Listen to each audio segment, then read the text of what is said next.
day. Welcome to King Wilmore's Everything. Today we're going to take a look at LED light bulbs and all the failures I've had. I've been trying to save them. I can't find them all, but I found a bunch of these. And there's kind of a common theme on the failures, but I'm going to show you what I have here. Here's kind of a nice new one. This is kind of what I buy. Sure, this is just a cheapo. It says probably like a cob light and just a normal LED bulb. And these are like 5,000 Kelvin, something like that. And this one's fairly bright. You see it's got a kind of condensed LEDs on the little chip. Not too many. This one isn't too bad. But I've had really good luck at these. It's mostly the ones that last forever, and I don't have too many that even failed if they don't come with this little plastic cover on. So I'm pretty sure that heat maybe was what killing these off prematurely. Because, they say they're going to last like 15,000 hours, 20,000 hours, 10,000 hours. And they don't. I have some that are still going strong, but it seems like they all have been getting the same kind of failures. And I'll just kind of show you what I see here. And here's one that I had outside. You can see I've already taken it apart. What happened was, on this fellow, it was kind of getting dim, and when I looked at it, like little bugs were getting inside it because it had, it was basically this fellow. And you can see, it's hard to see on this one here, but there's almost no cooling on these. There's a couple little holes on the top, and that's it. And some of them had like little slots, and that was cool, and those seemed like they lasted a lot better.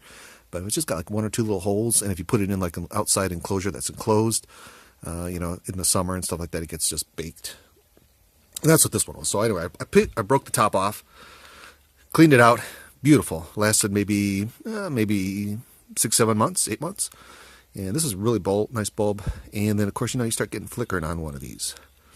And I don't know if you can see, I can look a little closer. You can see like one or two of the bulbs start to get that little, like it's being burnt out. So it would start flickering. And not the whole bulb, just like part of it. And then when that goes out, it's in probably like in a series, and boom, you're done. So I was thinking, I can probably replace these. I'm not going to do this one, but here's the main issue. I've had tons and tons of these. And these are very, very inexpensive. And this is actually a really nice bulb, but it has the same thing, just a couple little holes. And these are like in a candelabra, so they kind of hung down like this, so the heat's stuck inside here. And I know it's not the driver. This is just a very nice little driver. It's like a little transformer.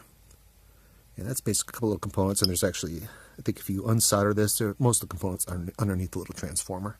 So it's very small, very nice.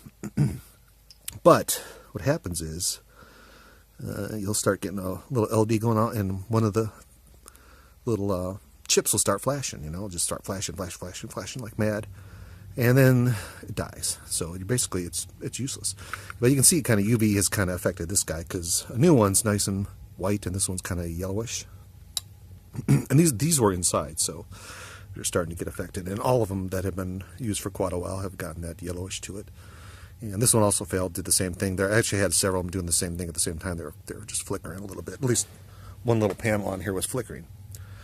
And then they died. So these are dirt cheap. These are like $1. So I'm at the point where, do I fix it or just huck it? I could probably save little drivers and stuff like that if I have another project, or if maybe one of the drivers dies on one of these. I don't know, but it's a tough call. But what I've done is I got a bunch of these little chips, because there are some that I'm going to replace that have failed, and they're actually really expensive, nice light bulbs. So I've got a bunch of different replacement chips. So you can see these. I think these were 12 volts, so you got to get the right kind. And some of these are for a project, some are for to replace some of these bad ones. And I've actually gone through on some of these, and I've taken apart and tested each individual LED to find out which ones are good, which ones are bad. And most of the time you'll see, there's like a little black spot on there, it's bad. Sometimes there's really not much of an indication other than it don't work, so I'll X them. And I can use the reflow and heat it up, pop it out, put a new one on. I don't know, it's a tough call, but especially on something that's basically cheap and throughout. But I got tons of these little, you can see I got different brands. Chanzon, and this one is warm white. Yeah, I think these are all warm white. And I got some littler ones. I don't know if these will say what they are.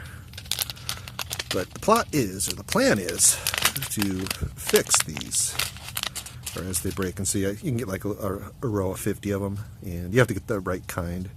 So these are not actually for this one. These are more of a square type, which is fine. I think I have some more rectangular ones too somewhere, but I'm planning on doing some repairs. So you might see some repair videos later on. I don't know. It just depends on my feeling towards what the value of this is and my time. My time is quite valuable, so to repair something that was $1, and but like I said, these were hanging down, so all the heat just sticks in here, and you can kind of, I mean, you could potentially pop these off, but I really like buying the LEDs that look like this without this plastic cover, especially for outside. You got an inside closure where nobody's going to go and touch it, because in your house you don't want this part not on there, because, you know, a little kid comes up there, it's like, you know, you reach in there to, you know, it's dead, you pull it out, you got, you know, your 110 right there, and sometimes it's right there. Let's see on this one of them had it, but you don't want to get shocked. That sucks. So I guess that's the whole point of this now. But this nice little pretty enclosure for it, kind of, I think, is kind of what's prematurely killing them, just not being able to get the heat out. Because you're definitely not going to, I mean, it's enclosed. Even if you got a couple little holes on here, how much heat's going to get out of there? There's really no way to let the heat, cool air come in and the heat go out the top, but then maybe the heat's escaping from the top. So anyway, that's my ramble on broken LEDs. I got tons of these somewhere. I've been trying to save them because I thought I'm going to fix them, but I don't know. We'll see.